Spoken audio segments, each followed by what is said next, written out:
ধানমন্ডি ৩২ নম্বরে শেখ মুজিবুর রহমানের বাড়িতে গিয়ে বিক্ষোভ ও ভাঙচুর করেছে বিক্ষুব্ধ জনতা। বুধবার রাত ৮টার দিকে এ বিক্ষোভ শুরু হয়। এ সময় বিক্ষুব্ধরা স্বৈরাচার, আওয়ামী বিরোধ ও ফ্যাসিবাদ বিরোধী স্লোগান দেন। কয়েকশো মানুষ বাড়ির ভেতরে প্রবেশ করে বাড়িটি ভাঙা শুরু করেন। আর বুলডোজার দিয়ে বাড়িটি ভেঙে দেওয়ার দাবি জানিয়ে স্লোগান দিয়েছেন কয়েকশো মানুষ।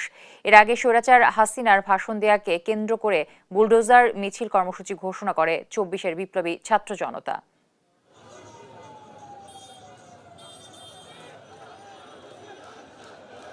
উনি তো ফেসিবাদ, বাইরে থেকে উনি দেশে গন্ডগোল লাগাতে যাচ্ছে।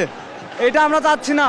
ওনাদের যে মুকাম ঘর, যেটা তাদের আতর ঘর, ওইটা ভাঙতে যাইতেছে। জন্য ফেসিস্ট হাসিনা যখন ক্ষমতা থেকে চলে যায়, আমাদের মতো যারা সাংবাদিক ছিল, যারা পেশাজীবী ছিল, যারা শিক্ষার্থী ছিল, সাধারণ পাবলিক সবাইকে পাখির মতো গুলি করে মেরেছে। কাউকে